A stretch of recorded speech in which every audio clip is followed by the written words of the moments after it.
My husband told me he was visiting his sick aunt. I found him at the altar marrying someone else. My name is Joyce Calder and I am 52 years old. The white lilies in the chapel smelled like a funeral, but it was a wedding. I stood at the back, my heart hammering against my ribs like a trapped bird. 3 hours ago, Mark had kissed my forehead. He told me his Aunt Martha was dying and he had to rush to her bedside. I believed him because I always believed him. We had been married for 20 years. But a strange feeling made me follow his car's GPS. Now, I watched through a floral archway as my husband stood at the altar. He was wearing the silver cufflinks I bought him for our last anniversary. He wasn't holding a dying woman's hand. He was holding the hands of a young woman in a glowing white dress. I felt the world spin. Just then, my phone vibrated in my hand. The caller ID flashed Aunt Martha. My blood turned to ice as the priest asked if anyone objected. The ringing of my phone felt like a siren in the silent church. Mark turned his head toward the sound. When his eyes met mine, his face went as white as the bride's dress. For a second, I thought he would run to me. I thought he would say this was all a dream. Instead, his eyes turned cold and hard. He leaned over and whispered something into the bride's ear. She looked at me with pity, as if I were a stray dog. Before I could scream, 2 large security guards grabbed my arms. They began to drag me toward the heavy oak doors. "Mark!" I yelled, my voice cracking with 20 years of shared memories. He didn't even flinch. He looked at the guests and said, "I am so sorry. She is just a stalker from my past. She's been following me for months. Please ignore her." The doors slammed shut. I sat in my car, shaking so hard I could barely breathe. My mind raced back to our own wedding 20 years ago. We were so young and full of hope. Mark had promised me that I was the only woman who would ever hold his heart. He used to tell me that our love was special because it was quiet and deep. I remembered our honeymoon in Italy. We spent every night talking about the future. I wanted children back then, but Mark always said no. He told me he wanted me all to himself. He said a baby would only get in the way of our perfect connection. I believed him because I loved him more than my own dreams. Now I realized that every "I love you" was just a brick in a wall of lies he built around me. I was never his partner, I was his prisoner. The phone in my lap buzzed again. It was still Aunt Martha. I answered it with a trembling hand. It wasn't a dying woman on the other end. It was Mark's mother, my mother-in-law. Her voice was bright and healthy. "Joyce, dear? Is Mark with you?" "He isn't answering his cell." My stomach did a somersault. She asked me why they were on a business trip in such a remote area. She had no idea her son was standing at an altar 3 hours away. She had no idea her sister, the real Martha, was perfectly fine and currently at a knitting club. The betrayal felt like a physical weight crushing my lungs. Mark had used his own mother's health as a cover for his adultery. He had been living a double life for years, and I was the only person who didn't know the truth. I drove home in a daze, hoping I would find something to prove I was wrong. But the house felt cold and empty. I walked into our bedroom and opened the closet. Half of Mark's clothes were gone. I checked our shared savings account on my laptop. It was empty. Every cent of my inheritance and our retirement was gone. I ran to the room we had planned to turn into a nursery years ago. Even the expensive decorative rug I had bought was missing. He had picked our life clean like a vulture. I sat on the floor and cried until I couldn't breathe. Then, I saw a loose vent in the corner. I pulled it open and found a small leather folder. Inside was a passport. It had Mark's face, but the name was Simon Vane. My husband wasn't just a cheater. He was a ghost. Hit subscribe for more revenge stories. The name Simon Vane stared back at me from the passport like a curse. I did some quick searching on my laptop, and my heart stopped. Mark, or Simon, wasn't just a husband. He was a high-end romance scammer. He targeted women with assets and spent years building a fake life before moving to the next target. Then I looked up the bride from the chapel. Her name was Chloe, and she was the only daughter of a tech billionaire. I realized with a sick thud in my chest that I wasn't just his wife. I was his practice run. For 20 years, he used me to learn how to be the perfect husband.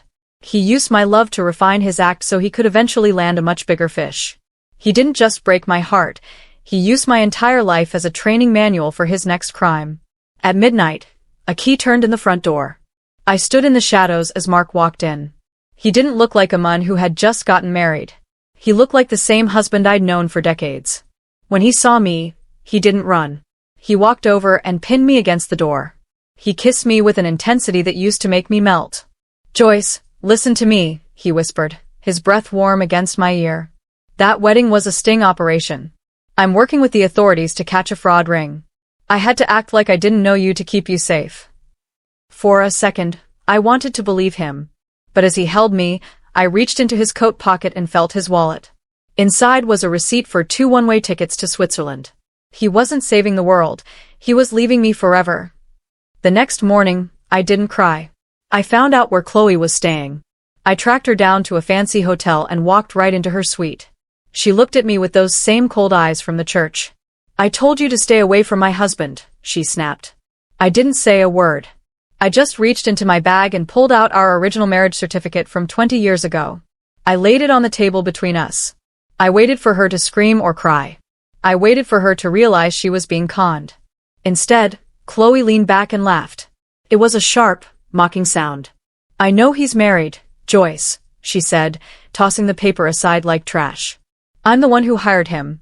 My father won't give me my inheritance unless I'm married, and Simon is helping me get what's mine." My jaw dropped. I thought I was the only one being played, but the web was much deeper. Chloe and Mark were in a twisted alliance. They were partners in a crime to steal millions from her father.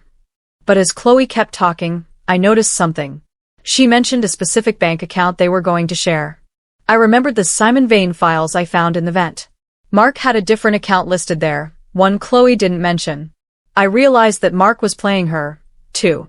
He was going to help her get the inheritance, then disappear with all of it, leaving her with nothing but a fake marriage to a man who didn't exist. I looked at the expensive gold watch Chloe had given him as a wedding gift. Hidden in the band was a tiny flickering light. Someone was recording every word we said. I left the hotel and went to see a lawyer friend. We looked over the laws and found something incredible. Since Mark was still legally married to me, his marriage to Chloe was totally invalid. He was a bigamist. But there was a darker detail in our own prenuptial agreement. If Mark died or disappeared while we were still married, I would receive a massive life insurance payout and all his remaining legal assets. Later that night, I went back to the house and searched his office one more time. Deep inside his desk, I found a notebook. It wasn't full of love notes. It was a death plan.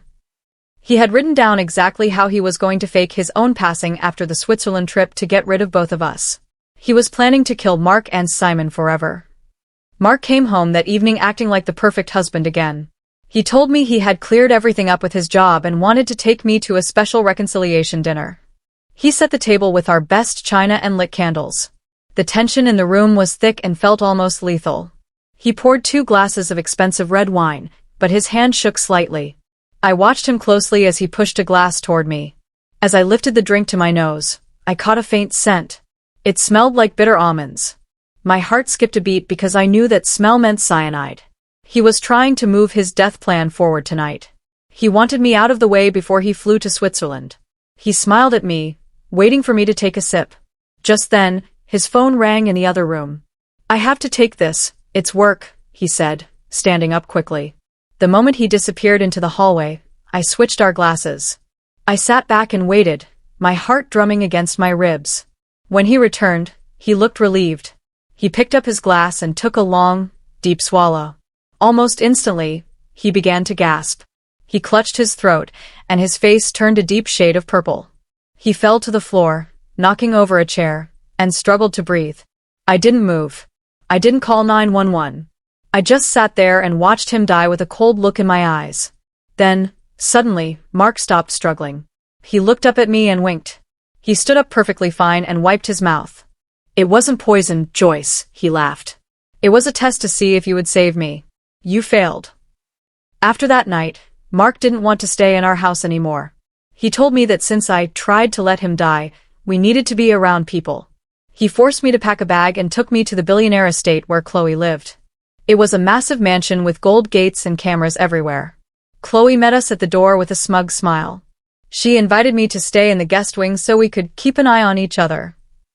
It felt like moving into a beautiful prison. The house was a psychological war zone where every look was a threat. One afternoon, I walked past the master suite and saw the door open. Mark was in the glass shower. He didn't hide. He just looked at me through the steam and waved, inviting me in as if we were still happy. The next morning, I met Chloe's father, Arthur. He was a tall man with white hair and eyes like flint. He was a tech billionaire who had built an empire by being ruthless. He sat at the long breakfast table and stared at me for a long time. "I know who you are, Joyce," he said quietly. Mark tried to interrupt, but Arthur held up a hand to silence him. Arthur told me he hated weakness more than anything in the world. He said he had been watching the three of us play our little games. Then, he leaned in and told me he liked my fire. He could see that I was the only one in the room with a soul left. He leaned closer and made me a shocking offer. "Expose Mark's crimes to me fully, and I will make you a millionaire." Before I could answer Arthur, Mark announced a change of plans. He said we were all going on a family honeymoon to a private island to settle our differences. He, Chloe, and I boarded a private jet an hour later. We arrived at a secluded tropical paradise with white sand and no cell service. There was only one villa on the island with one massive bed. Mark insisted we all share it to prove we were one big happy family. The air was thick with lies and the sound of the ocean. That night, while Mark and Chloe were outside on the deck, I searched the luggage they had brought. Deep inside Mark's leather duffel bag, hidden beneath his silk shirts, I found something heavy and cold. It was a loaded handgun. He wasn't planning a vacation, he was planning a massacre. The waves crashed against the shore as I stood on the yacht's deck. Mark followed me out, the moonlight reflecting off his cold, handsome face. He grabbed my hands and pulled me close, acting as if the gun in his bag didn't exist. "Joyce, you have to listen," he whispered, his voice sounding like the man I fell in love with years ago. He told me that Arthur's safe in the villa was filled with millions in untraceable diamonds. He wanted me to help him steal them so we could disappear together and leave Chloe behind. He looked into my eyes with a desperate intensity. "Chloe is just the mark, Joyce. She's a spoiled brat who means nothing. You are the only love of my life." He kissed my forehead, begging me to trust him one last time. I felt a chill run down my spine because I knew he was lying. The next morning, I decided to play their game. I pulled Chloe aside and told her exactly what Mark had said on the yacht. I told her he was planning to rob her father and leave her stranded. Chloe's face turned red with anger, but not at Mark. She marched straight to him and told him that I was trying to poison her mind against him. She claimed I was a bitter, jealous old woman who wanted to ruin their happiness. Mark looked at me with a fake expression of heartbreak and disappointment. He hugged Chloe tightly while staring at me over her shoulder with a terrifying smirk. I realized then that they were working together to make me look like the crazy ex-wife. They wanted to make sure that if I ended up dead, everyone would think I had finally lost my mind and jumped.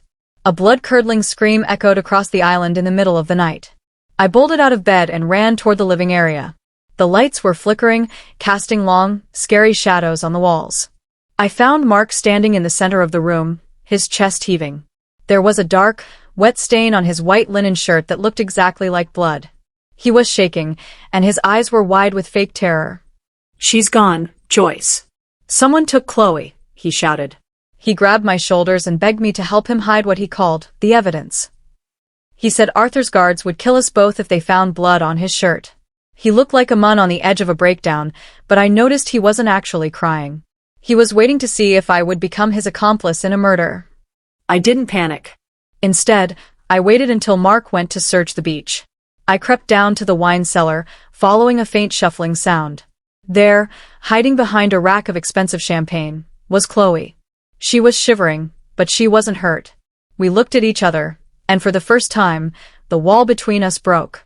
We realized that Mark had told us both different stories to make us turn on each other. He wanted us to fight so he could claim self-defense after killing us both. He needed two bodies to make his tragedy look real for Arthur. I reached out and touched the blood on his discarded shirt that he'd left on a chair. I sniffed it and realized it wasn't blood at all. It was my own expensive, long-wear red lipstick. It was all a staged performance to trap us. Mark realized his plan was failing when he saw us standing together in the kitchen. He rushed to his laptop, his fingers flying across the keys. He was trying to delete the cloud files where I had stored recordings of his confessions. He thought he was erasing my only leverage. He looked at me and laughed, thinking he was the smartest person in the room. "You have nothing now, Joyce. No one will believe a word you say." Just then, the satellite phone on the counter began to ring loudly. Mark answered it, expecting it to be Arthur. Instead, a familiar voice filled the room. It was his mother. "I'm at the police station, Simon," she said, her voice sounding cold and disappointed. I had given her the cloud password days ago. While Mark was playing games on the island, the sick aunt was handing his life over to the cops. Hit subscribe for more revenge stories. The silence after his mother's voice was deafening. Mark dropped the phone, and for the first time, I saw true fear in his eyes. Suddenly, the lights in the villa went out, and a red emergency glow filled the rooms. Arthur had initiated a total lockdown. All the doors and windows hissed as heavy steel shutters slid into place. We were trapped. Arthur's voice boomed over the intercom system, sounding like a god looking down on insects. He told us that he had seen every lie and every betrayal through the hidden cameras. He called it a trial by fire. He said he would only open the doors for the person who survived the night with the truth. Mark's charming mask finally shattered into 1,000 pieces. He wasn't a lover or a husband anymore. He was a cornered predator, and we were his prey. Mark lunged toward Chloe, realizing she was the weaker link in our new alliance. He grabbed her by the shoulders and began to whisper sweet, poisonous things into her ear. He used his physical presence to tower over her, trying to make her feel small and dependent. Chloe, it was all Joyce's plan, he lied, his voice smooth as silk. She forced me to do this. She's the one who wanted your father's money. I watched in horror as Chloe's resolve began to crumble. She wanted to believe him because she couldn't face the fact that she had been a fool. She looked at me with cold, suspicious eyes and moved to stand behind Mark. He's mine now, Joyce, she hissed. And you're just the obstacle in our way. Mark smiled at me, a dark and victorious glint in his eyes. I knew I had to get out before Mark finished his work on Chloe. I waited for them to move into the bedroom, then I ran for the back terrace. I found a small gap in the shutters and squeezed through, tumbling onto the sand. The ocean was roaring, and the wind was cold. I saw a small motorboat docked near the pier and began to swim toward it with everything I had. My muscles screamed, and the salt water stung my eyes. Just as I reached the ladder, a hand grabbed my ankle and yanked me backward. Mark had followed me into the water. He climbed onto the boat and held my head under the waves. The world turned dark and bubbly as I struggled for air. I told you, Joyce, he hissed as I choked. It was always supposed to be only you. Just as the darkness began to take me, a bright spotlight hit the water. Arthur's security team arrived in a high-speed black boat. They pulled me out of the water, gasping and shivering. Mark stood on the small boat, trying to fix his hair and look like a hero who had just saved me. But Arthur was standing on the deck of the larger vessel, looking down with pure disgust. You were supposed to be a genius, Mark, Arthur said, his voice echoing over the waves. I thought you were a master of the game. But you're just a low-life thief who got caught by a woman you thought was beneath you. He signaled his men, and they restrained Mark with heavy zip ties. I sat on the deck, wrapped in a blanket, watching my husband finally lose his grip on the world. I didn't wait for the police to take the lead. While Mark was being held in a cell on the mainland, I leaked the wedding video from the chapel to every major news outlet in the country. I included the photos of our 20-year marriage and the documents showing his Simon Vane identity. By morning, Mark's face was on every television screen and social media feed. He was no longer a mystery man, he was the most hated man in the world. I sat in a quiet hotel room and watched the world tear him apart. I filed for a crime of passion settlement, demanding every single asset he had ever touched. I wasn't just taking his freedom, I was taking his name and his future. The woman who just assumed was now the woman who owned everything he ever stole.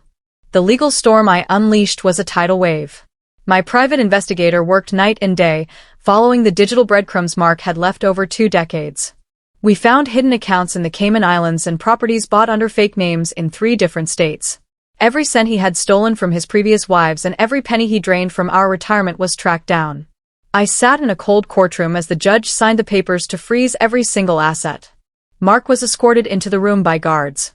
He was still wearing a $5,000 suit, but his face looked sunken and gray. When he tried to log into his offshore accounts on his smuggled phone, he saw a balance of $0. He looked at me, pleading with his eyes, but I just adjusted my glasses and smiled. He was finally as empty as the bank account he left me with. Chloe didn't stay loyal for long. Once she realized the money was gone and her father was truly done with her games, she turned on Mark like a shark. She called me from the airport, sounding small and defeated. I never loved him, Joyce, she confessed, her voice cracking. I was just using him to get my father's attention, but he's a monster. She told me she had left him standing at the terminal with nothing but a carry-on bag full of lies. Before she hung up, she did one last thing to save her own skin. She handed me the keys to the luxury penthouse in the city that Mark had bought using my life savings. It's yours, she said. It was always yours. I stood in the middle of that expensive, hollow apartment and realized I had finally reclaimed my stolen life. I wasn't satisfied with just taking his money, I wanted to take his dignity. I spent a week tracking down every woman Mark had ever scammed. I organized a convention of wives at his new temporary office where he was trying to beg for a job. 12 women showed up, all ages and backgrounds, all united by his betrayal. We waited in the lobby in a silent, powerful line. When Mark walked out of the elevator, he stopped dead in his tracks. He had to walk through a gauntlet of every life he had ever ruined. One by one, we stepped forward and spoke our real names. We didn't scream or cry, we just stared at him with the cold truth. He tried to hide his face, but there was nowhere to go. The man who lived a dozen lives was finally forced to face them all. My lawyer was a shark, and she didn't leave a single stone unturned. We gathered proof that Mark hadn't just stolen my money, he had stolen my very identity. He had used my social security number and my pristine credit score to open fraudulent lines of credit across Europe. He had built his Simon empire on the back of my hard work and my good name. In the final hearing, the evidence was so overwhelming that even his own court-appointed lawyer looked disgusted. The judge didn't just order him to pay me back, he issued a financial supervision order for life. Mark would never be allowed to own a credit card, a bank account, or a piece of property without a government official checking it first. He was legally branded as a parasite. He was trapped in a world where he could never hide again. A month later, a knock came at my door late at night. I opened it to find Mark standing there, looking like a ghost of the man I once loved. His expensive suit was gone, replaced by rags and a coat that smelled like the street. He looked at me with tears in his eyes, trying to use that old, familiar charm one last time. "Joyce, please," he sobbed, reaching out to touch my hand. "I have nowhere to sleep. I'm hungry. Just one night, for old time's sake." He tried to lean in for a kiss, his lips trembling with a fake desperation I knew too well. I didn't flinch. I reached into my pocket and pulled out the finalized divorce papers. I slapped them against his chest and leaned in close. "I'm visiting my sick aunt, Mark," I whispered. "Don't wait up." I slammed the door. The morning after I turned Mark away, a black car pulled up to my new home. Arthur's assistant stepped out and handed me a thick gold envelope. Inside was a legal deed for the very tech firm Mark had tried to infiltrate. "Arthur wants you to have this," the assistant said. "He says you have a better instinct for fraud than any computer program he ever built." I sat in the CEO's chair, looking out over the city, and began to dig into the company archives. I wanted to know why Arthur had really been so interested in my husband. Deep in the encrypted files, I found a birth certificate from 45 years ago. The mother's name was familiar, but the father's name was Arthur's. Mark wasn't just a random scammer, he was Arthur's illegitimate son. He had been hunting his own father's fortune his entire life without even knowing it. The irony was almost too much to handle. Mark had spent 20 years lying to me Southwest he could get close to a billionaire who was actually his own flesh and blood. Arthur had known the truth the entire time. He had let the test happen on the island because he wanted to see if his son was a leader or a snake. Mark had failed the test in the most pathetic way possible. Now, because of the documents Arthur signed over to me, I owned the entire heritage Mark had spent his whole life killing for. I held the keys to the kingdom while Mark was probably sleeping in a shelter. I realized that Arthur hadn't just given me a company, he had given me the ultimate weapon. I was now the guardian of the one thing Mark wanted most in the world. A week later, Mark's lawyer sent me a desperate letter. Mark had found out about his true parentage through a leak in the company and was trying to sue me for a portion of the inheritance. He claimed that as the biological son, he was entitled to a blood share of Arthur's estate. I met him in a small mediation room, my face like stone. Mark looked at me with a greedy glint in his eyes, thinking he had finally found a loophole to win. "It's my birthright, Joyce," he sneered. I didn't say a word. I simply slid the death plan notebook from chapter 10 across the table. "You wrote down exactly how you were going to fake your death to disappear, Mark," I said. "According to your own handwritten plan, you are legally dead. Dead men can't inherit birthrights." The room went silent. The legal walls finally closed in for good. Mark was convicted on 24 counts of felony fraud, bigamy, and identity theft. Because I had provided such a clear trail of evidence, the jury didn't even need an hour to reach a verdict. He was sentenced to 20 years in a high-security prison. As the bailiff led him away in handcuffs, Mark looked back at me one last time. He wasn't crying anymore. He just looked empty. I found out later through a contact that his cellmate was the older brother of a woman Mark had scammed 10 years ago. It wasn't a coincidence. I had made sure the prison records reflected his Simon Vane history very clearly. Mark had spent his life being a predator, but now he was in a cage filled with the brothers and fathers of his victims. The fallout didn't stop with Mark. Chloe was officially disinherited by Arthur for her role in the inheritance scam. She lost her trust fund, her sports cars, and her social standing in a single afternoon. She ended up at a temp agency, and through a bit of careful planning, she was assigned to work at my new tech firm. On Monday morning, she walked into my office with a tray of hot drinks. Her expensive designer clothes were replaced by a cheap polyester suit, and her eyes were cast down toward the floor. Coffee, Sarah? I mean, Joyce, she asked, her voice trembling as she set the cup down. I didn't look up from my laptop. It's Joyce, I said coldly. And the cream is sour. Take it back and try again. She nodded quickly and hurried out, finally knowing her place. The final piece of the puzzle was Mark's mother. I went to visit her one last time, expecting to find a woman in mourning for her son's soul. Instead, she looked at me with a tired, guilty expression. She finally admitted that she had known about Mark's business for years. She didn't stop him because he paid for her expensive medical bills and her luxury lifestyle. She had played the sick aunt role whenever he needed a quick escape or a convincing lie. My heart broke for the woman I had treated like a mother. But I didn't let my anger consume me. I decided to pay off all her remaining medical debts anyway. However, I bought her a beautiful, permanent home in a remote part of Alaska. She would be safe and cared for, but she would be thousands of miles away from the world she helped Mark destroy. With the past finally settled, I turned my attention to the future. I used a large portion of the money I recovered to start the Joyce Foundation. It was a nonprofit organization dedicated entirely to helping victims of romance scams and financial domestic abuse. We provided lawyers, private investigators, and therapists for women who had been groomed and robbed by men just like Mark. I wanted to make sure that no woman ever had to feel as small and invisible as I did on that day at the chapel. One afternoon, I received a smuggled letter in the mail. It was a jagged piece of notebook paper from the prison. I'm coming for my share, Joyce. It read in Mark's messy handwriting. You can't keep what belongs to me forever. I didn't feel a single spark of fear. I just sighed and reached for the phone. I didn't just file for a standard restraining order, I decided to be more thorough. I used my new connections and my ownership of the tech firm to buy the private company that managed the prison where Mark was being held.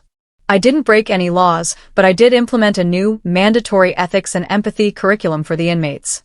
Mark was assigned to teach the class 6 hours a day, every single day. He had to stand in front of a room of men and explain exactly why lying and stealing from women was a sign of weakness and failure. Every time he tried to skip a lesson or act like a victim, his good behavior credits were revoked. I watched him on the security feed from my office, a broken man forced to preach the truth he had spent 20 years trying to hide. Months passed, and the weight on my chest finally lifted. I met a man named David at a quiet bookstore. He was a retired teacher who didn't even have a social media account. He was what people called a ghost in the digital world. We spent our first few dates talking about books and gardening, never once mentioning money or status. He didn't try to impress me with intense kisses or grand promises. He just listened when I spoke and remembered the small things, like how I took my tea. For the first time in over 2 decades, I didn't have to check a phone or look for cracks in a story. I realized that safety isn't found in a billionaire's estate or a grand wedding. It is found in the quiet moments with someone who has nothing to hide. I was finally safe. I stood on the balcony of my home, looking out at the sunset. My life was no longer a story written by someone else. I remembered how it all started. Mark went to see his sick aunt, but he found a wedding. I went to see a wedding, and I found the strength to reclaim my life. People often ask me if I regret being so ruthless in my revenge. I tell them that the altar is a place for promises, but the courtroom is the place for the truth. I was Joyce, a woman who had been used as a practice run, but I ended the game as the master. I took a deep breath of the cool evening air and smiled. My husband said we were never exclusive, and he was right. I am now exclusively mine. The truth didn't just set me free, it made me whole.